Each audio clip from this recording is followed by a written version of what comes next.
Vous êtes sur TV5 Monde, soyez les bienvenus dans ce nouveau numéro de Kiosque. Ravi de vous retrouver. Au sommaire, ce dimanche, Saad Hariri rentrera à Beyrouth mercredi. Exfiltré de Riyad via Paris, le Premier ministre libanais va-t-il officiellement démissionner? Les Libanais ont-ils leur destin entre leurs mains? Le Liban, au cœur de la guerre d'influence entre l'Arabie Saoudite et l'Iran, faut-il craindre un conflit entre le Hezbollah, soutenu par Téhéran, et Israël qui se rapproche de Riyad? La chaîne américaine CNN a filmé une vente aux enchères d'êtres humains en Libye. On y voit des migrants réduits en esclavage. Ce trafic générerait entre 1,5 milliard et 3 milliards de dollars. Comment casser ce gigantesque marché scandaleux? La politique européenne est-elle inhumaine, comme l'accuse l'ONU? Robert Mugabe sera destitué s'il ne démissionne pas d'ici à demain. L'inamovible président zimbabwéen lâché de toutes parts. Son ambitieuse épouse Grace a-t-elle précipité une révolution de palais? Les militaires sont-ils intervenus par peur que la première dame prenne le pouvoir? Et qui pour succéder à Robert Mugabe? Plus de 15 000 scientifiques signent un appel contre la dégradation sans précédent de l'environnement. Ont-ils été entendus à la COP23 qui vient de s'achever? 2 ans après l'accord de Paris, quel bilan? Y a-t-il des avancées notables, notamment sur l'épineuse question Nord-Sud? Les pays développés ont-ils mis la main à la poche? Pour commenter, décrypter et analyser l'actualité de cette semaine, voici tout de suite nos kiosqueurs. Sébastien Hervieux, chef du service Afrique de l'hebdomadaire français Courrier International. Vous avez été pendant 8 ans le correspondant du quotidien français Le Monde en Afrique du Sud, puis plus brièvement en Côte d'Ivoire.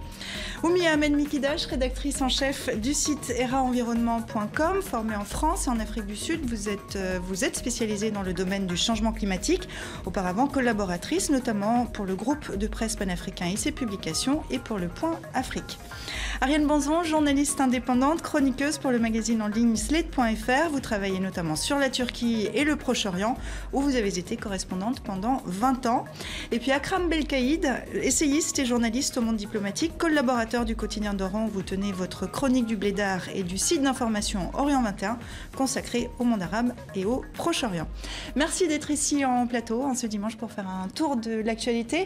N'oubliez pas, vous pouvez depuis chez vous nous faire part de vos commentaires, soit sur Facebook, vous pouvez nous écrire, vous nous posez vos questions, ou alors sur Twitter avec le hashtag #kiosque. Le Premier ministre libanais est donc en France, en provenance de Riyad, et c'est la fin de l'acte 1 dans cette pièce qui est en train de déstabiliser le Proche-Orient. Rappelez-vous, il y a 2 semaines, à la surprise générale, Saad Hariri annonçait sa démission depuis la capitale saoudienne. Rappel des faits avec nos confrères de la RTBF. Nous sommes tous avec toi, nous sommes tous Saad. Disséminés dans les rues de Beyrouth, ces posters expriment la solidarité d'un peuple envers son Premier ministre. Depuis, Hariri n'est plus rentré au pays, de quoi nourrir l'inquiétude au Liban. Il est quand même tout à fait inhabituel qu'un Premier ministre donne sa démission par un message qui est lu à l'étranger. Ici, le pays d'où est lu le message est un pays qui a quand même des intérêts importants au Liban. Dans cette luxueuse maison de Riyad, Saad Hariri est-il vraiment libre de ses mouvements et de ses paroles? Beaucoup au Liban en doutent, à commencer par le président. Pour la première fois, nous devons faire face à la démission d'un Premier ministre alors qu'il est retenu prisonnier à l'étranger. Une version démentie par le principal intéressé. Je peux rentrer au Liban ce soir, demain, je suis libre de voyager. Voyager oui, mais pas tout de suite vers le Liban. D'abord, par son hospitalité, Paris tente de désamorcer la crise libanaise, du moins de façon temporaire. Ce n'est pas une présence de Hariri en France, dans un pays où il semble qu'il soit libre, qui va régler le problème au Moyen-Orient. Une région qui, à l'image du Liban, est plus que jamais tiraillée par la lutte d'influence que se livrent l'Arabie Saoudite et l'Iran. Et Saad Hariri a été exfiltré, on peut dire ça, d'Arabie Saoudite. Il est arrivé hier samedi à Paris. La diplomatie française était absente depuis longtemps au Proche-Orient. Pourquoi la France joue les médiateurs aujourd'hui au Liban ? La France a toujours eu un rôle principal vis-à-vis du Liban, sans remonter à l'époque du mandat, ensuite les différentes périodes des guerres successives au Liban. Donc on sent bien aujourd'hui que l'intervention française a essayé de trouver un compromis entre manifestement ce qui était une réclusion, enfin quelqu'un qui n'avait pas une liberté de mouvement, quoi qu'il en dise, et aussi ménager un partenaire comme l'Arabie Saoudite. Donc on fait passer Hariri par Paris. C'est une espèce de sas diplomatique, et puis on verra s'il va rentrer chez lui ou pas. Il est vrai qu'un retour direct... Il a annoncé qu'il rentrerait au Liban mercredi. Pour la fête nationale, pour la oui. fête nationale. Il est vrai qu'un retour direct aurait été pour les Saoudiens peut-être une défaite. On imagine un accueil populaire, chaleureux et... Ariane, vous rentrez du Liban. Comment cette crise est vécue par les Libanais sur place? Parce que dans le fond, Saad Hariri à Paris, ça ne règle rien au problème. Non, ça ne règle rien. Il y a évidemment de l'inquiétude. Parce que qu'est-ce qui se passe maintenant? C'est qu'on entre dans le fond du problème. On s'est un peu focalisé sur la lutte contre l'organisation de l'État islamique, qui était très importante, mais qui a peut-être oblitéré le reste. C'est-à-dire le fond du problème, c'est effectivement quand même... le pouvoir qu'a pris l'Iran, qui est en train de se construire un croissant chiite, si vous voulez, entre l'Iran, enfin l'objectif c'est ça, Irak, Syrie, etc. Et ça ne convient ni aux Israéliens, ni à l'Arabie Saoudite. Et là, on va tomber en fait dans l'après-Daesh, qui est la recomposition régionale. Alors c'est là où l'accueil par Paris de Saad Hariri peut s'expliquer aussi, parce que d'abord la personnalité de Macron, qui veut jouer un rôle de médiateur, on l'a vu en Libye. On va dire pour l'instant que ça a beaucoup réussi. C'est son personnage, c'est en même temps. Vous savez, il est très comme ça, à essayer de concilier. Bon, ça c'est dans la personnalité. Et puis surtout, il veut reprendre un rôle au Proche-Orient. Ils n'ont aucun rôle. Vous savez bien que les négociations tripartites, Russie, Turquie, Syrie, se font sans les Occidentaux. Donc là, c'est aussi un moyen de reprendre un peu pied. Si on revient au Liban, donc Saad Hariri doit rentrer mercredi. Il a dit qu'il attendait de voir le président Aoun pour savoir un petit peu ce qu'il dirait sur cette politique libanaise. Mais en gros, la question que tout le monde se pose, c'est est-ce qu'il va... Il a annoncé sa démission, il ne l'a pas fait encore, il doit le faire formellement. Est-ce qu'il va le faire? Est-ce qu'il va démissionner? Mais sa démission créerait une crise institutionnelle dans un pays qui peine, qui n'est en phase de stabilisation que depuis 1 an. Donc ça va aggraver la situation. En même temps, Hariri représente une force politique qui est incapable de gouverner par elle-même. Imaginons qu'il y ait de nouvelles élections. Encore une fois, Hariri connaît les équilibres de son propre pays. Il sait que, qu'on le veuille ou non, un parti comme le Hezbollah est incontournable actuellement au Liban. Donc c'est quasiment insoluble pour lui. Et l'Arabie Saoudite, dans cette situation-là, joue le rôle, je dirais, d'incendiaire une nouvelle fois. C'est-à-dire que non content d'avoir mis le Yémen sans dessus-dessous depuis 2 ans, on voit aujourd'hui que ce qui est visé, c'est un consensus fragile au Liban, mais qui inquiète énormément aujourd'hui les Libanais, parce qu'ils savent très bien que si demain l'accord auquel on est arrivé il y a 1 an pour trouver un président de la République, c'est une coalition. Les coalitions sont fragiles au Liban, mais celle-là peut-être plus. C'est la voie ouverte à toutes les possibilités, y compris de nouveaux affrontements. Sébastien, vous vouliez intervenir? Oui, Courrier International fait sa une cette semaine sur justement cette marche vers la guerre, marche à la guerre entre l'Iran et l'Arabie Saoudite. Et la question qu'il faut peut-être se poser aussi, c'est est-ce que l'Arabie Saoudite, à nouveau, est en train de réussir, ou plutôt sans doute d'échouer en instrumentalisant plutôt ce qui se passe au Liban. On a vu qu'au Yémen, ils avaient de grosses difficultés pour essayer d'imposer leur vue avec le gouvernement central. On a vu que ce qu'ils ont tenté de faire par rapport au Qatar, ça avait été aussi perçu où finalement ils pensaient réussir à isoler le Qatar, ils n'ont pas franchement réussi. Est-ce que, et on voyait dans la presse, notamment libanaise et l'Orient le jour cette semaine, qui se posait la question, est-ce que l'Arabie Saoudite a les moyens d'enclencher cette nouvelle crise? On va rebondir sur la presse, justement. Regardez la une du quotidien arabophone Al-Akhbar qui affirme que l'Arabie Saoudite planifie l'éviction de Michel Aoun, le président libanais qui est allié au Hezbollah. Est-ce que, en effet, c'est une possibilité? Est-ce que c'est toute la scène politique libanaise qui est en train d'être déstabilisée? Alors, Ariane et Oumi ensuite. Ce qu'il faut comprendre, c'est que au Liban, tout est le président doit être chrétien, le Premier ministre sunnite et le président du Parlement chiite. Donc, dès que vous bougez une pièce, ça devient extrêmement compliqué. De plus, il y avait quand même ce consensus à la fois intérieur et qui avait été d'ailleurs à la base de l'accord de gouvernement et à la fois international qu'au fond, le Liban était tellement fragile qu'on essaierait de le tenir à l'écart de l'œil du cyclone qui a quand même ravagé toute cette région. Et là, hop, on le retrouve en première ligne malgré lui. Mais donc là, il y a quelque chose qui est effectivement extrêmement inquiétant, parce que s'il y a bien un pays qui est fragile et qui a été quand même pendant toute son histoire le terrain de jeu, entre guillemets, parce qu'il n'y a rien de rigolo, ou le terrain de football, si vous voulez, des grandes puissances qui se sont battues sur le Liban entre elles, si vous voulez, elles sont servies du Liban pour s'affronter, jouant chacun son parti. C'est bien ce pays-là. Et le donc, Liban si ça recommence, voilà. Et le Liban est donc aujourd'hui, on peut lire, le nouveau théâtre d'une guerre d'influence par procuration entre l'Arabie Saoudite et l'Iran, oui. Oui, mais moi je me pose une autre question, c'est le rôle de la société civile et de la jeunesse. On parle beaucoup de Saad Hariri qui a commencé très jeune, mais où est cette jeunesse? C'est la question que je me pose. Elle est où? On l'entend pas, on la voit pas vraiment. Ça m'intéresse parce que je reviens justement d'une semaine au Liban où j'ai travaillé avec les organisations, les ONG, et il y a une richesse de la société civile dont on ne parle peu. Il y a beaucoup de choses qui se font. Mais effectivement, ils sont plus dans le politique que dans la politique. Et c'est ça qui est un peu compliqué. Il y a eu une volonté au moment des élections justement de transformer tout ce mouvement de société civile en parti politique, et ils n'ont pas réussi, ils n'ont pas réussi à remporter assez de voix, assez de sièges, parce qu'il y a aussi tout le système électoral. Mais il y a quelque chose. Il y a bon, cela dit, il faut quand même voir ce que c'est aussi que le Liban. La jeunesse, elle part. Elle part. Il y a une fuite des cerveaux terrible. Et même les parents poussent aussi leurs enfants à aller faire des études à l'étranger, etc. La diaspora libanaise, on la connaît en Afrique. Au Brésil aussi. Voilà. Donc. Akram ? Il y a une obsession iranienne en Arabie Saoudite, chez les dirigeants saoudiens. Ils sont prêts à tout pour contrer l'influence iranienne. Ils sont enlisés au Yémen. L'histoire du Qatar, c'est aussi un échec, même si le blocus perdure.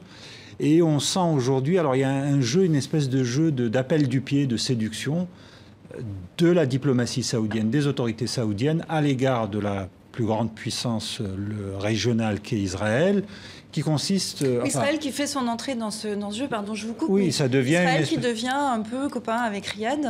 Il y a une blague qui accourt qui dit qu'Israël est désormais une puissance sunnite comme les autres. Oui, sauf que la grande erreur, à mon avis, des Saoudiens, c'est que les Israéliens feront la guerre peut-être au Hezbollah le jour où eux le décideront, et que lorsque ça ne rencontrera que leur propre intérêt. C'est-à-dire que l'idée que demain Israël... Donc faire une guerre au nom de l'Arabie Saoudite, ça ne va pas les intéresser. Que demain Israël joue le rôle de l'Irak dans les années 80, lorsque l'Irak a attaqué l'Iran parce que les monarchies du Golfe le lui demandaient, ou en tout cas le poussaient à le faire, Israël ne fera pas la même chose. On voit bien aujourd'hui qu'il y a quand même, malgré tous les portraits dithyrambiques qu'on voit de ce prince héritier Mohammed Ben Salman, on voit qu'il y a quand même énormément de confusion et un grand désordre, je dirais, d'approche des affaires internationales. Complètement d'accord, juste pour Israël. Mais Israël n'a pas attendu aujourd'hui pour taper sur l'Hezbollah. S'il y a bien un pays qui est intervenu très rapidement en Syrie et qui fait des frappes ponctuelles sur le Hezbollah, c'est Israël. Est-ce qu'il y a une crainte au Liban dont vous revenez, je le rappelle pour ceux de nos téléspectateurs qui nous prendraient en cours, est-ce qu'il y a une crainte d'une guerre ? Oui, bien sûr. Bien sûr, mais c'est un pays qui... D'abord, c'est un pays qui n'est pas en paix. Il est en guerre contre Israël. On parle souvent... Mais il y a eu des conflits très durs. Ça fait quelques années que le pays est à peu près stabilisé. Est-ce que là, il y a vraiment la crainte d'une guerre entre Israël et le Hezbollah qui en 10 ans, a complètement accru sa place, en fait? Oui, non, mais il y a cette inquiétude, effectivement, qui... On le voit bien dans la presse israélienne. Le motif d'inquiétude, c'est ce Hezbollah qui, depuis 2006, puisque c'est la date a beaucoup progressé en termes d'opérations stratégiques. Il ne faut pas oublier que ils sont en Syrie. 3, armement multiplié par 10. Il y a une... Mais le drame du Liban aujourd'hui, c'est qu'on est, encore une fois, on revient au point zéro de tout ça, c'est le refus des Saoudiens d'accepter l'idée, comme le leur avait presque enjoint Obama à l'époque, c'était de trouver un accord stratégique et définitif avec l'Iran. Les Saoudiens n'ont pas perdu comme objectif l'idée qu'une puissance ou une autre puisse les aider à faire mordre la poussière à leurs voisins iraniens. Et on le voit bien avec la réunion de la Ligue arabe qui va avoir lieu, où ça va être alors ils vont essayer d'en profiter pour remettre encore un coup sur le Hezbollah, mais ils vont demander une nouvelle fois à ce qu'une coalition anti-iranienne se forme dans le monde arabe. Sébastien. Oui, ce qui est intéressant, c'est quelle sera la position aussi des États-Unis et de Donald Trump par rapport à tout ça, puisque dans le quotidien Haaretz, il racontait il y a quelques jours que John Kerry, l'ancien secrétaire d'État d'Obama, racontait que les dirigeants israéliens, saoudiens, égyptiens avaient supplié Obama de bombarder l'Iran, et finalement il ne l'avait pas fait. Donc qu'est-ce que fera Donald Trump dans cette histoire? Et qu'est-ce que feront les Russes? Parce qu'il y a un accord actuellement qui a eu lieu entre les Israéliens et les Russes sur le Golan. C'est-à-dire qu'il y a une négociation qui s'est faite, les Russes se sont engagés à ce que les... Donc le Golan, c'est ce plateau qui est entre Israël et... qui est occupé par Israël depuis 1973 et qui appartient à la Syrie. Et donc il y aurait eu un accord pour que les milices se tiennent à 10 km de la frontière entre Russes et Israéliens. Donc la Russie aussi interviendra, puisque c'est quand même elle qui est normalement la garante. Alors c'est toujours très périlleux de faire des projections, des prévisions au Proche-Orient, mais comment vous voyez, vous, dans les semaines à venir, dans les mois à venir, cette situation évoluer? Il y aura déjà une pression des pays d'Afrique qui sont dans la Ligue arabe. On l'a déjà vu avec certains pays africains, notamment les Comores, qui ont qui ont renvoyé les ambassadeurs, l'ambassadeur d'Iran aux Comores et qui a rompu toute relation. Le gouvernement comorien a rompu toute relation avec l'Iran par solidarité avec l'Arabie Saoudite, et ce n'est pas le seul pays. Donc je pense qu'il y a aussi cet aspect-là à ne pas négliger. Quel sera réellement le rôle des pays de la Ligue arabe issus du continent africain? Il y aura cette pression, en fait, qui peut, quelque part... Alors, quand vous parliez tout à l'heure de guerre, je rebondis aussi sur une discussion que j'ai eue avec un ambassadeur d'un pays du Moyen-Orient qui disait que c'est finalement bénéfique d'avoir ces relations-là, d'avoir cette tension. Ça permet justement d'avancer. Et c'est ce qu'il disait, c'est pour justement créer une certaine dynamique que nous n'avions pas avant. Alors, votre réaction à ça, et on conclura là-dessus? Je pense qu'il faut aussi être attentif à la scène intérieure saoudienne, parce que là aussi il se passe des choses. On a des arrestations, on a un jeune prince héritier qui veut tout le pouvoir et rien que le pouvoir. Donc on ne sait pas très bien, on parle d'officiers, de hauts officiers arrêtés. Je pense que l'évolution du front interne en Arabie Saoudite va aussi, d'une certaine manière, conditionner, donner le ton pour le reste. D'un mot pour conclure. Oui, je suis tout à fait d'accord avec vous. Il faut absolument regarder. Et d'ailleurs, c'est intéressant que les deux choses soient passées en même temps. C'est-à-dire que Saad Hariri a été retenu. Faire attention, parce que on a beaucoup dit qu'il avait été pris en captivité, etc. Enfin, ou kidnappé, c'est pas tout à fait.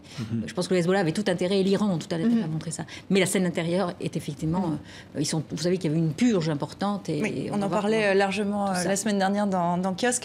Donc voilà, on suivra le retour de Saad Hariri normalement mercredi au Liban. On en vient maintenant à ces images qui ont choqué, qui ont bouleversé cette semaine. La chaîne américaine CNN a filmé une vente aux enchères d'êtres humains en Libye, véritable marché aux esclaves. Voici un extrait de ce document glaçant. Il commence par ces images envoyées à la chaîne américaine.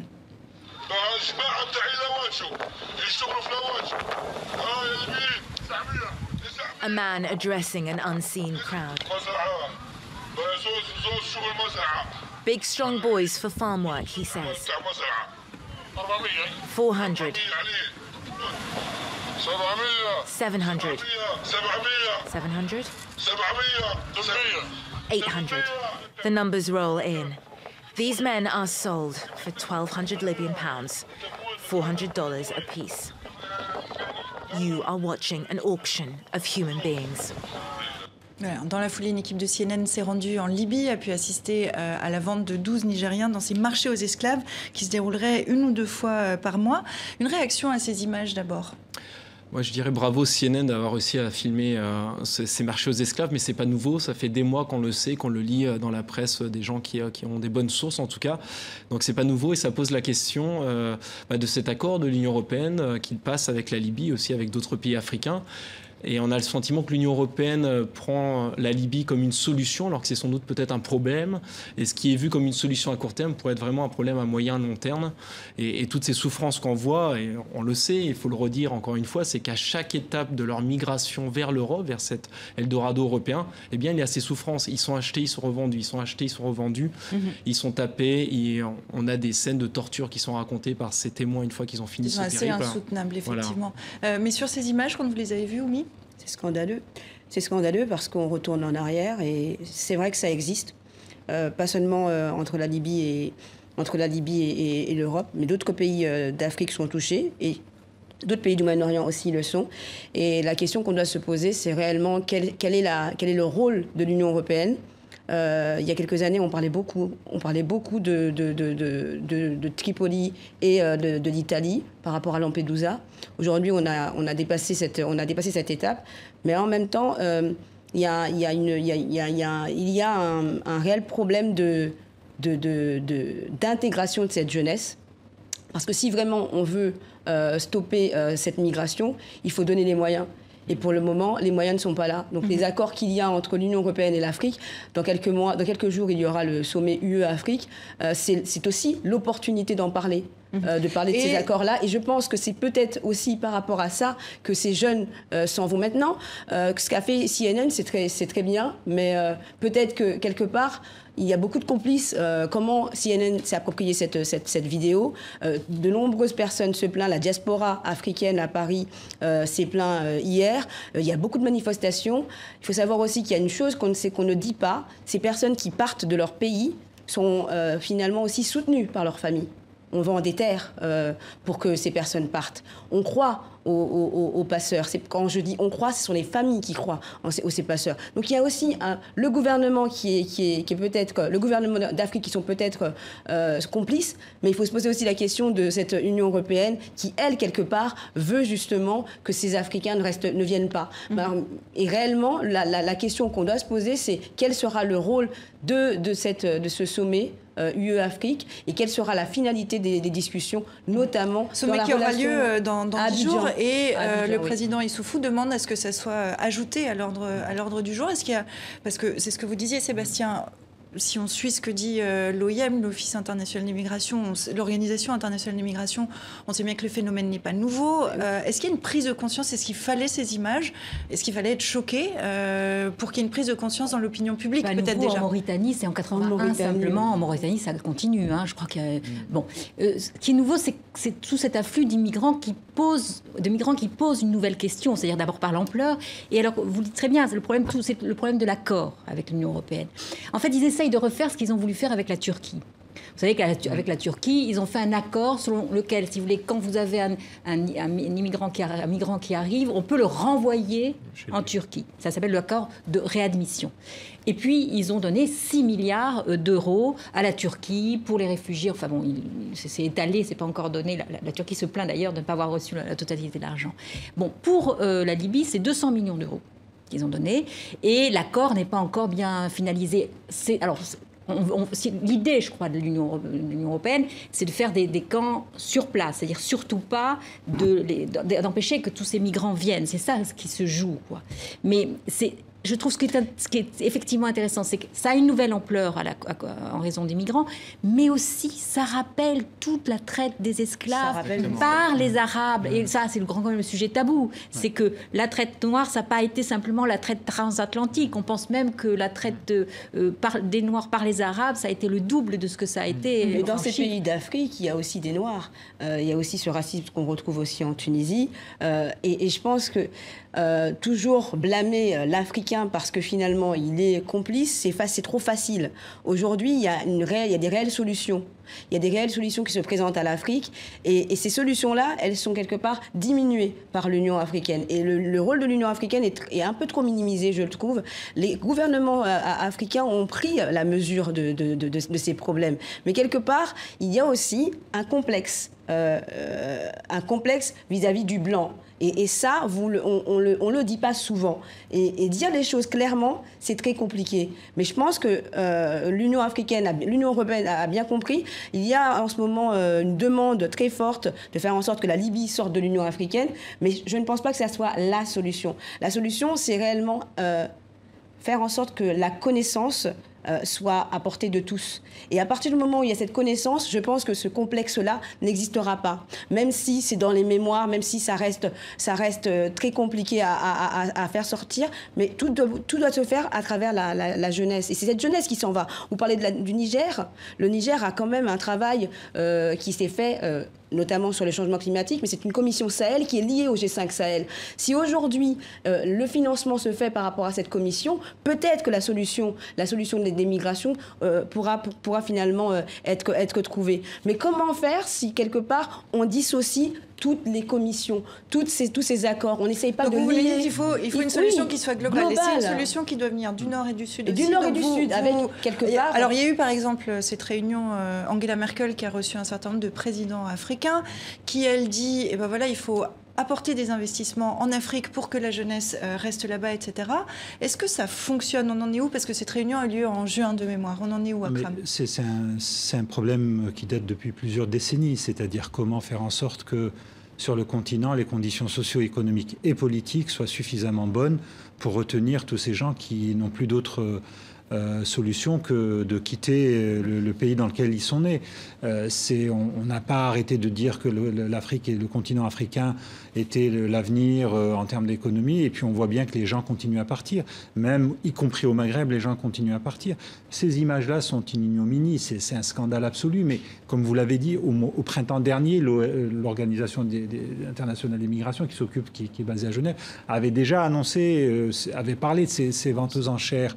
Et c'est la convergence de plusieurs problèmes. C'est la convergence de la misère, du manque de liberté politique sur le continent africain, mais c'est aussi la convergence, si vous voulez, de choses taboues dont on ne parle pas, qui est notamment le racisme réel dont il faut parler, qui existe dans les pays arabes à l'égard des Noirs. Ça, c'est ce qui permet ce genre de choses, c'est parce qu'on a cette espèce de prégnance raciste à l'égard des populations subsahariennes. Le trafic d'esclaves existe aussi dans le Golfe. On continue de temps en temps à avoir des informations sur ce point-là. Alors, je vais vous passer la parole, Sébastien. Je voudrais juste qu'on écoute rapidement Tiken Jaffa-Koli, qui s'est exprimé sur cette question-là.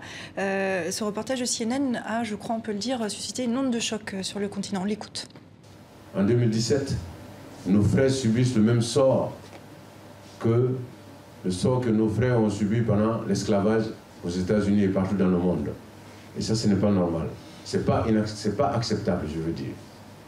Nous demandons à nos dirigeants d'arrêter de parler, de prendre l'avion, aller voir les dirigeants libyens, leur dire que ce n'est pas normal.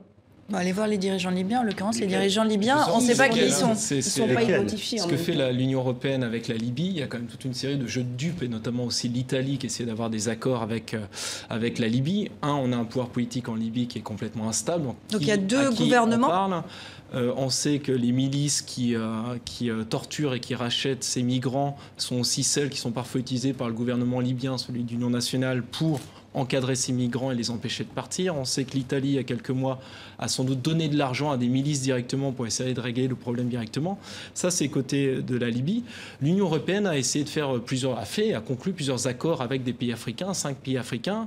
Et dans ces accords, il y a la politique du bâton, c'est-à-dire on vous renvoie les migrants et vous faites tout pour qu'ils repartent pas et vous les, entre guillemets, les punissez. Et la politique de la carotte en disant on vous donne aussi de l'argent pour faire du développement dans les zones défavorisées et qui sont les raisons clés pour lesquelles ces gens-là partent.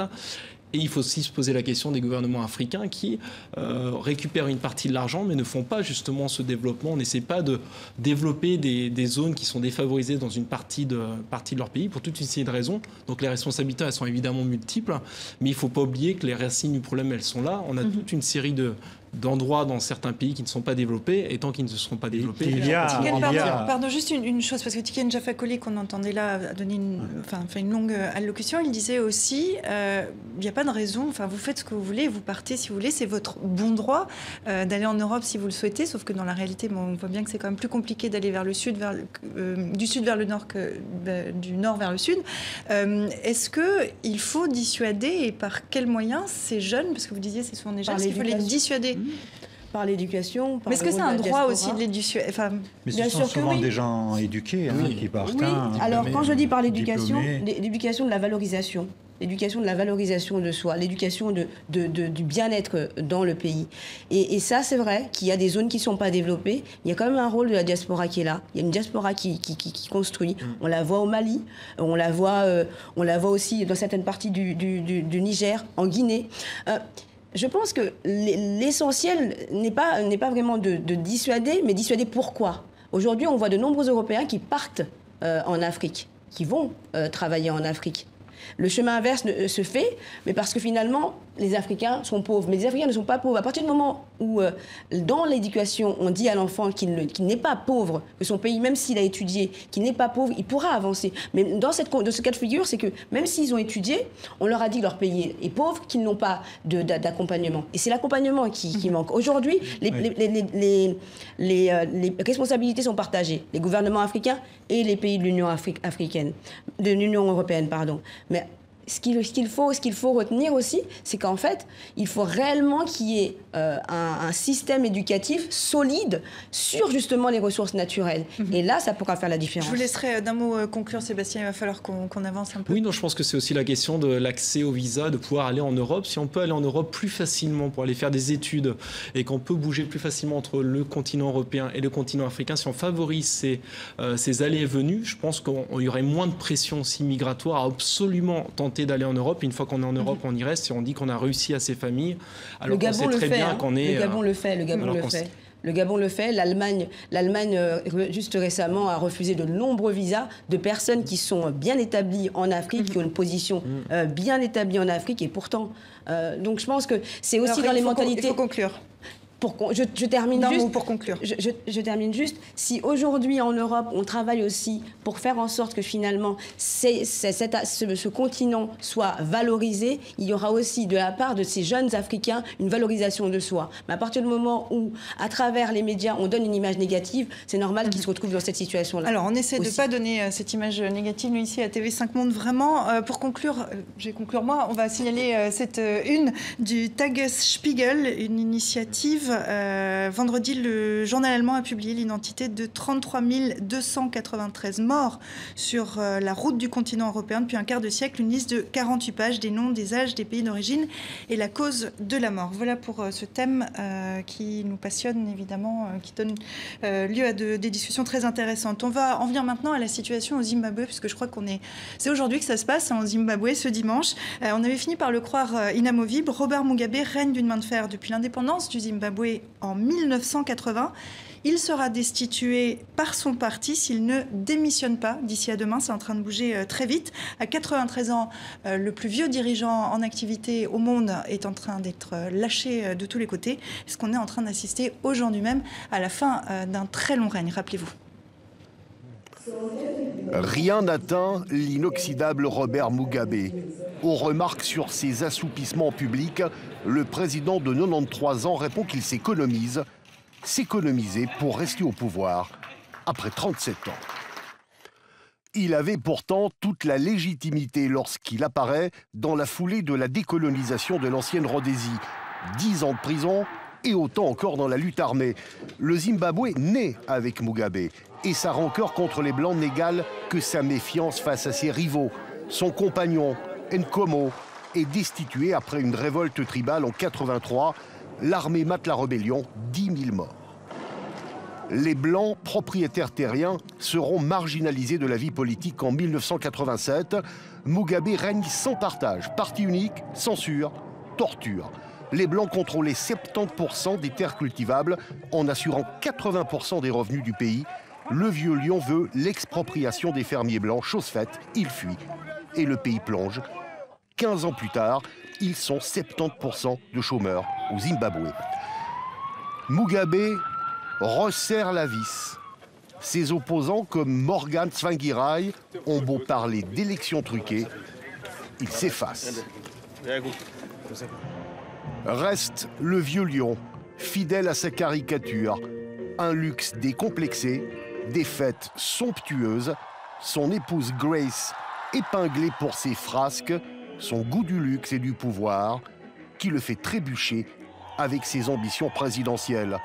Alors, il a, je le rappelle, jusqu'à demain pour démissionner. Robert Mugabe, au moment où nous enregistrons cette émission, est en train de s'entretenir avec l'armée. Tout à l'heure, il a été destitué de la présidence de son parti. Sa femme, Grace aussi, qui est au cœur de tout cet imbroglio zimbabwéen. Est-ce qu'il va démissionner? Est-ce qu'il a le choix? Ou est-ce qu'il peut se maintenir encore au pouvoir, lui qui y est depuis 37 ans? Je pense qu'aujourd'hui, il n'a plus le choix. C'est tout le dilemme de la part des généraux et de l'armée. C'est comment pousser Mugabe à partir tout en préservant l'idée que ce n'est pas un coup d'État, puisque depuis le début, les militaires disent que ce n'est pas un coup d'État. Le mot n'a jamais été prononcé. Voilà. Après, il ne faut pas oublier que Robert Mugabe, on a tendance à l'oublier, y compris aussi peut-être dans toutes ces images, c'est que dans les années 80, Robert Mugabe, c'est un héros africain. C'est le Nelson Mandela avant l'heure. Et c'est quelqu'un qui a gardé... Voilà, on dit du triomphe à la chute, mais il faut toujours garder ça à l'esprit pour comprendre ce qui se passe au Zimbabwe. Sinon, on passe à côté de certaines choses. Ça pose la question de ses soutiens aussi, puisqu'il ne faut pas oublier que... Donc c'est exactement ce que vous disiez, c'est-à-dire que c'est un héros national qui rentre au moment de l'indépendance du pays. Aujourd'hui, on le voit comme un despote, ce qu'il est aussi. Est-ce qu'il est les deux à la fois? Est-ce qu'il a encore des soutiens? Mais il n'aurait jamais pu se maintenir au pouvoir de la sorte sans avoir une assise. Lorsqu'on parle du dictateur, on a souvent tendance à croire qu'ils sont seuls, alors qu'ils ont une clientèle, un système, des gens qui ont été ses compagnons de route, des gens qui sont devenus sa clientèle au fur et à mesure, parce que c'est quelqu'un qui a toujours joué, y compris à l'intérieur de son parti, sur un courant et un autre. Donc voilà, aujourd'hui, ce qui pose problème, c'est comment le faire partir sans casser, je dirais, la structure qui le soutenait depuis, y compris après la crise avec les fermiers blancs de 2008. La structure, c'est quoi? C'est le parti? Rien ne bouge à ce niveau-là? On a un parti-État, la ZANU-PF, qui a énormément d'intérêts économiques, puisqu'il y a un grand contrôle de l'économie par ce parti-là. Il y a aussi ces généraux qu'on a voulu, en fait, pour résumer, il y a eu une bataille entre factions, entre deux factions dans ce parti d'État. Oui, on va revenir un peu sur ce qui a provoqué cette crise. Revenons là-dessus. Voilà, non, je pense que c'est ça la question clé, puisqu'on n'est pas dans un coup d'État où tout d'un coup on a l'opposition qui prendrait le pouvoir. On est dans une sorte de révolution de palais ou un coup d'État dans le parti qui contrôle le pays. Et il y a deux factions. Il y avait la faction historique qui est celle des vétérans de guerre et qui a soutenu Mugabe quasiment depuis le début, qui petit à petit savait que le jour où Robert Mugabe partirait, c'est eux qui naturellement prendraient le pouvoir et prendraient la suite. Et ils ont été très surpris par la montée en puissance de la femme de Robert Mugabe, Grace Mugabe, qui a été à la tête d'une autre faction, d'une génération de militants beaucoup plus jeunes. Et c'est cette bataille qui s'est jouée. Finalement, Robert Mugabe aujourd'hui va tomber... C'est Grace Mugabe qui est détestée. Je rappelle que vous avez vécu en Afrique du Sud, vous connaissez bien le Zimbabwe. Elle est très impopulaire. Elle est violente, elle est brutale. Est-ce qu'on peut dire aujourd'hui que c'est finalement un coup d'État ou un coup de force contre la Première Dame plus que contre Robert Mugabe? Clairement, Robert Mugabe tombe à cause de sa femme. Ça, je pense que c'était... Sans sa femme, il aurait pu se maintenir encore? Il aurait pu durer encore un peu plus longtemps, le temps que ses forces... Elle n'a pas cette légitimité dont vous parlez du mouvement de libération. Moi, j'étais dans les années 80, j'ai vu Mugabe à l'époque. Bon, l'état de grâce n'a pas duré très longtemps. Il est arrivé en 80, en 83 déjà, il s'est affronté à son opposition, à Nkomo, ensuite avec les Blancs dès 87. Donc ça a été assez rapide. Mais c'est vrai qu'il avait cette image, et c'est aussi la raison pour laquelle les pays africains n'ont pas été les premiers à le pousser, à lui dire il faut que tu... À commencer par Zuma, dont la femme souhaite également prendre la succession. Zuma étant le président de l'Afrique du Sud, dont la femme souhaite également prendre la succession. J'ai fait une petite liste des pays africains où le chef de l'État est en place depuis au moins 25 ans. Je ne parle même pas de Bouteflika, 18 ans, je parle 25 ans, ce qui est beaucoup. Eh bien, il y a quand même 6 États africains, dont les chefs de ça, Tchad, Cameroun, Ouganda, Érythrée, Guinée et Soudan. Là, vous avez des hommes qui sont installés depuis 25 ans ou plus, certains 30 ans, etc. Donc, c'est une tradition. Comment? Guinée équatoriale. Oui. Je suis plus sur l'après-crise. J'étais au Zimbabwe il y a quelques années, notamment à Victoria Falls. J'étais assez étonnée en fait de voir que que les Blancs travaillent bien avec les Noirs. Tout ce que disait Mugabe, en fait, était le contraire de ce que je voyais. Et j'ai parlé avec la jeunesse du Zimbabwe. Je suis en contact avec la jeunesse zimbabwéenne. Et je pense que c'est ça, en fait, qu'il faut se poser la question maintenant. C'est quel sera l'après Mugabe et comment cette jeunesse se comportera. Est-ce que cette jeunesse partira en Angleterre? Elle est déjà partie. Est-ce qu'elle partira, en Angleterre? De Zimbabwéens qui sont partis. En Afrique du Sud, énormément. En Afrique du Sud, ils sont revenus. Et c'est eux qui ont les prébendes. Vous posez une bonne question, c'est celle de la succession. Normalement, c'est le vice-président destitué qui va prendre la tête du parti, qui est annoncé comme candidat de la ZANU-PF pour l'élection présidentielle de 2018. C'est un changement dans la continuité, parce qu'on dit de lui que c'est un peu l'homme des bases œuvres de Mugabe. C'est ça qui est assez paradoxal. Emerson Mnangagwa, c'est quand même celui qui orchestre ce massacre de 20 000 personnes en janvier 83. Voilà. Il ne faut pas oublier qui c'est. Ce qui était assez étonnant, c'est de voir ces images hier de dizaines de milliers de personnes, peut-être 100 000, 150 000, dans les rues, célébrer et poussant Mugabe à partir. Et en même temps, il faut se poser la question de la suite, parce que je pense qu'il y avait on est content de changer d'air, au Zimbabwe, les Zimbabwéens seront contents de changer d'air, mais pourquoi, si on a toujours la ZANU-PF et les militaires au pouvoir? Ce qui peut changer, c'est qu'on ait la même situation, mais avec une ouverture économique, puisqu'on sait que cette faction-là était énormément en discussion avec plein d'investisseurs occidentaux, des investisseurs chinois, des investisseurs sud-africains. Donc on pourrait avoir une ouverture économique et ça pourrait aller un peu mieux dans un pays où il y a un gros manque de développement. Parce que là, on parle d'un pays où, rappelons-le, il y a près de 90% de la population active qui est au chômage, un pays qui est classé 154e sur 188 pays au classement 2016 de l'indice de développement humain, hyperinflation, il y avait des billets laissez-moi le relire, 1 billion de dollars. Ça paraît complètement invraisemblable. Comment il a un atout, si je puis dire, c'est qu'il n'y a pas trop de conflits religieux. Oui. C'est majoritairement un pays chrétien. Et là, il y a une continuité, c'est-à-dire que l'Église catholique a joué un grand rôle dans les années 80 avec ça, et elle continue. Je crois qu'il y a un médiateur qui est dans cette crise. Que Robert Mugabe a refusé. Mais sur les questions économiques, comment on vit à Harare aujourd'hui? Vous vous y êtes rendu plusieurs fois récemment. Oui, après, c'est toujours, quand on voit ce taux de chômage à 90%, vu d'ici, on se dit, mais comment ils font en fait? Et en fait, c'est 90% d'emplois formels. Et évidemment, la plupart des gens vivent soit de l'agriculture vivrière, soit vendre 3 pommes, 2 mangues par-ci par-là, donc on s'en sort quand même. Mais la question, c'est l'avenir. Vous parliez de la jeunesse. Cette jeunesse, elle est... Dans les années 80, Robert Mugabe met énormément d'argent pour l'éducation. Et on a des gens qui sont très bien formés. Moi qui ai vécu longtemps en Afrique du Sud, je voyais très bien la différence dès que je traversais la frontière.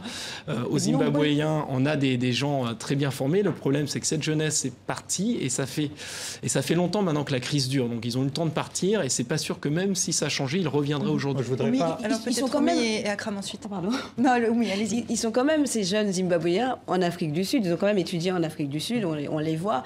Ils sont pas très bien appréciés par les Sud-Africains. Mais il y a quand même... C'est justement pour ça que je dis qu'il faut réellement voir comment cette jeunesse va se construire. Est-ce que cette jeunesse ne va pas prendre le pouvoir aussi?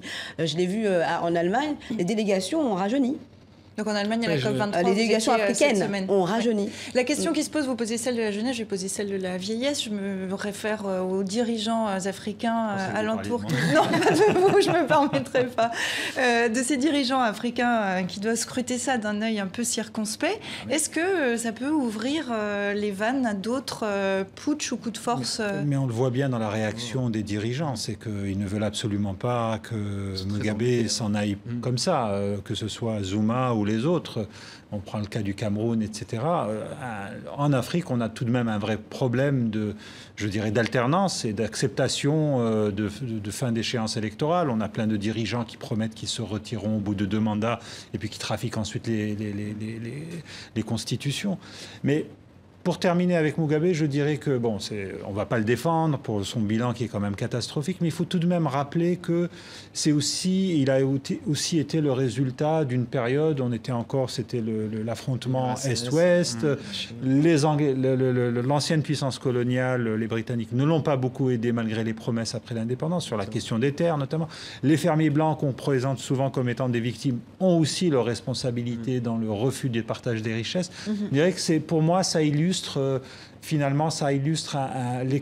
les cas tragiques de décolonisation, de post-décolonisation dans des pays qui n'ont pas pu tenir les promesses de l'indépendance. Donc on peut parler vraiment d'un mot oui, non. On assiste là aujourd'hui, ce dimanche, peut-être demain lundi, où on attend sa démission, à la fin du long règne de 37 ans de Robert Mugabe. C'est vraiment la fin de l'ère Mugabe, ça c'est sûr. La question c'est qu'est-ce qu'il y aura après. Et sur l'Afrique en général, effectivement, il y a encore des présidents africains qui trichent, qui s'arrangent pour garder le pouvoir, mais ça se voit de plus en plus. Et on l'a vu au Gabon, où Ali Bongo est toujours au pouvoir, mais ça s'est vraiment vu qu'il avait complètement triché. Au Kenya, ça s'est vu qu'il avait triché, même s'il a nouveau réélu le président Kenyatta. Au Togo, ça bascule aussi. Au bout de 50 ans de dynastie familiale, cette jeunesse, elle est là, elle pousse. Au Cameroun, on voit bien que dans les régions anglophones, c'est peut-être ce qui fera tomber le président Paul Biya. Donc ça bouge, ça avance, et avec les réseaux sociaux, ça se voit de plus en plus. Et c'est un continent qui bouge, dont la jeunesse fait bouger, effectivement. Je vous propose qu'on passe à une autre actualité de la semaine. Je le disais à l'instant, vous y étiez. Vous étiez à la COP23 à Bonn. Il y a cette inquiétude, évidemment, sur l'environnement. Lundi, initiative à l'ampleur inédite, plus de 15 000 scientifiques se réunissent pour signer un appel contre la dégradation sans précédent de l'environnement. Ils se sont basés sur 9 indicateurs dont l'évolution est suivie depuis 1960. Constat accablant, seul l'ozone est au vert. Il sera bien trop tard, ont-ils prévenu, en pleine 23e conférence climat de l'ONU, la COP23 à Bonn. Des danseurs fidjiens devant les négociateurs des accords climatiques la semaine dernière à Bonn pour ouvrir la COP23. Tout un symbole alors que les îles Fidji sont menacées de disparaître sous les eaux. Le dérèglement climatique toujours plus présent. Voici la concentration de CO2 dans l'atmosphère représentée depuis l'an 1000. L'augmentation est vertigineuse depuis la seconde révolution industrielle du milieu du 19e siècle. 2016 a battu de nouveaux records de température. 2017 pourrait faire pire selon les experts. En témoignent les épisodes de sécheresse cet été. Une planète plus chaude, des calottes glaciaires qui fondent. Résultat, le niveau de la mer grimpe et de plus en plus vite, plus 3,2 mm par an entre 1993 et 2014. Une urgence climatique qui suscite parfois la colère. Devant la COP23 à Bonn, des manifestants affichent leur indignation. D'autres appellent à une mobilisation générale. De la prise de conscience à l'action, c'est aussi ça l'enjeu de ces conférences sur le climat. Alors, Oumi, est-ce que cet appel des 15 000 scientifiques a eu un effet sur cette COP23 ? Est-ce qu'il a été entendu ? Non, pas vraiment. C'est inquiétant ? Oui, parce que les États-Unis se prononcent pour se retirer, mais en même temps, ce qui n'est pas inquiétant, c'est que les petits États insulaires ont fait entendre leur voix. Et ça, c'est un point positif. Aujourd'hui, la COP23, ce n'était pas une COP où il devait y avoir de grandes décisions. Les décisions sur réellement le financement des 100 milliards par an d'ici 2020 vont être discutées en 2018. Lors de la COP24. Ce qui s'est discuté à la COP23, c'était plutôt le fonds d'adaptation et les pertes et dommages qui touchent les pays les moins avancés, notamment donc les petits États insulaires en développement, et les pays du groupe 77 plus la Chine, et bien entendu le groupe Afrique. Ils se sont battus pour cette question-là, sur l'adaptation et sur les pertes et dommages, et ils ont eu justement gain de cause. C'est quoi le bilan de cette COP23 ? Demi-victoire, on va dire, pour les pays en voie de développement. Une demi-victoire dans la mesure où ils ont quand même été écoutés par rapport à ces questions d'adaptation au changement climatique. C'est vrai que les contributions, encore une fois, on revient au rôle de l'Union européenne, qui, elle, n'a pas ratifié l'amendement de Doha, visant justement à réduire les gaz à effet de serre. Et c'est encore une fois à l'Union européenne de montrer la voie, puisqu'on le disait à l'issue de la COP22, ça sera l'Union européenne qui va prendre le dessus par rapport aux États-Unis. C'est ce qui se disait. Aujourd'hui, l'Union européenne est encore en retrait, dit vouloir ratifier justement cet amendement, mais ne l'a toujours pas fait. Donc aujourd'hui, les négociateurs restent un peu sur leur faim concernant cet aspect-là. Et sur le rôle des États, parce que, encore une fois, comme les États-Unis s'en vont, veulent partir, il y a quand même des États américains qui ont une position contraire à celle du président Trump, qui veulent justement faire partie des négociations. Ça, c'est un autre point qui n'a pas été accepté pendant la COP23. Sur les États-Unis, qui donc ont confirmé leur retrait pour 2020 de l'accord de Paris, ils l'ont confirmé à Bonn. Comment ça a été perçu? Ça a été un coup pour le moral? Tout le monde s'y attendait? Est-ce que l'accord de Paris s'en tire bien après ce retrait américain? Ils ont fait un événement parallèle sur le renforcement des énergies fossiles. C'était une sorte de provocation. Oui. Ils ont réaffirmé encore leur position contre justement les pertes et dommages pendant les négociations, pendant la première semaine. C'est pas vraiment une surprise parce qu'on voit encore une fois pendant la COP23, on a vu les États, les États comme les États de la Californie venir et dire que nous, on était là pour justement faire changer la donne. Il y a eu après le discours du président Macron qui lui aussi a souligné l'importance des États, mais encore une fois, ces États ne sont pas dans les négociations. Et c'est cette question-là qui, elle, quelque part, devrait être reposée aujourd'hui parce qu'on parle encore une fois de l'Afrique. La coalition des nations à forêt, des nations, la REN Alliance Forest, en fait c'est la coalition des forêts tropicales qui justement regroupe 52 pays, dont des pays d'Afrique, dont le bassin du Congo, n'a pas eu justement voix sur l'Afrique justement. Comment c'est, parce que on oppose toujours les pays du Nord, les pays du Sud sur la question du financement notamment. Comment c'est suivi justement ces rendez-vous, la COP22, la COP23, la COP24 l'an prochain? Le président de Guinée, Alpha Condé, l'a redit à la fois dans un discours qu'il répète quasiment, que d'autres pourraient répéter chaque année en disant que voilà, si on ne remporte pas cette bataille-là, on n'aidera pas l'Afrique à se développer. Moi, je me rappelle d'un long reportage que j'ai fait à Madagascar. C'était incroyable, Madagascar qui pèse pour rien dans les émissions, subit de plein fouet, mais vraiment tout. Les changements climatiques, ça va du cyclone à l'érosion, tout.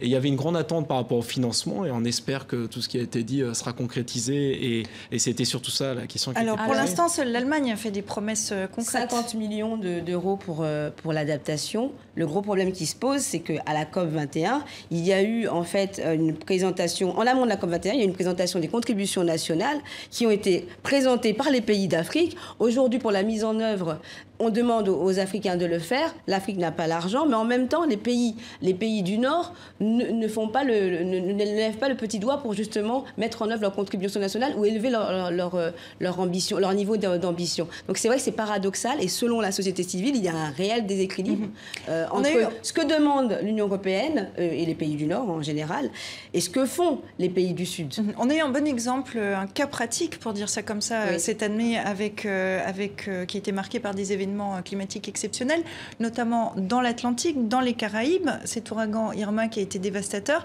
qui a touché à la fois des pays pauvres, à la fois des pays plus riches. Est-ce qu'on a eu là un premier exemple de cette cassure peut-être que crée le climat ? Oui, et ça pose encore une fois la question de la préparation, parce qu'aujourd'hui tout le monde est presque d'accord pour dire que l'objectif, le fameux objectif des 2 degrés d'augmentation n'est pas et ne sera pas atteint, puisqu'on continue à polluer allègrement aux États-Unis, mais aussi dans d'autres régions du monde, la Chine et les pays du Golfe. Donc comment on se prépare ? Comment on se prépare sur le plan technique? Des choses très simples. Vous êtes dans une ville du Maghreb, par exemple. Est-ce que vous changez ou pas vos canalisations de rejet des eaux usées? Parce que si demain vous avez des événements extrêmes, vous risquez d'avoir des inondations. C'est des questions qui se posent déjà au nord. Il y a des villes qui le font. Dans les pays du Sud, il n'y a pas d'argent et parfois il n'y a même pas la réflexion qui accompagne ça. Et on pense toujours que les épisodes extrêmes, c'est pour le voisin. Sauf qu'on commence à avoir, y compris par exemple en Méditerranée, au Sud, des tornades, des sécheresses et des épisodes. Et c'est ce qui est annoncé pour les années à venir. Rendez-vous en décembre 2018 à Katowice, je crois qu'on prononce ça comme ça. En Pologne, oui. En Pologne, ça sera pour la COP 23. Et puis un sommet international sera organisé à Paris dans moins d'un mois pour faire un point sur l'avancée sur l'accord de Paris. On va passer à la semaine de Dilemme en dessin pour conclure, comme toujours, avec plusieurs thèmes qu'on a abordés dans l'émission aujourd'hui. Vous allez le voir, Saad Hariri a répondu très vite à l'invitation du président français Emmanuel Macron de quitter Riyad pour la France. Je n'ai pas eu le temps de me changer, se désole le Premier ministre libanais dans son uniforme de prisonnier. Au Zimbabwe, fin de parcours pour Robert Mugabe, à qui un militaire botte le train. J'ai toujours rêvé de quitter le pouvoir les pieds devant, dit celui qui se voyait bien rester au pouvoir jusqu'à ses 100 ans. Un dilemme plus sombre, l'Europe décidée à réduire le flux migratoire. Regardez ce centre de détention surpeuplé, il a la forme du continent africain. Le Venezuela en état de quasi-faillite après des années de crise économique. Lundi, le président Nicolás Maduro a convoqué tous les créanciers du pays pour éviter le défaut de paiement tant redouté. En vain, 25 minutes d'échange et au final, pas d'accord. Et enfin, après les pains, le Christ multiplie les millions. S'extasie cet amateur d'art devant un tableau de Léonard de Vinci représentant Jésus.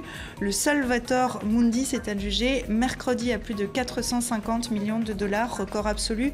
D'un mot, oui, non, c'est scandaleux. Ça vous choque, Akram, le montant, ce montant-là? C'est un placement. C'est un placement. Oumi? Spéculation. Oumi, rapidement? Pareillement. Pareil. Tout le monde d'accord? Oui, c'est le marché de l'art. Hein. C'est le marché de l'art. Très bien. Bon, on terminera là-dessus. Je vous remercie d'être venu dans le kiosque ce dimanche. Le marché de l'art, on aura peut-être l'occasion d'en parler la semaine prochaine. Tiens, ça sera un bon thème. Je vous donne rendez-vous dimanche prochain. Et d'ici là, comme toujours, vous nous faites part de vos commentaires, de vos questions sur les réseaux sociaux, Facebook, Twitter. À dimanche prochain.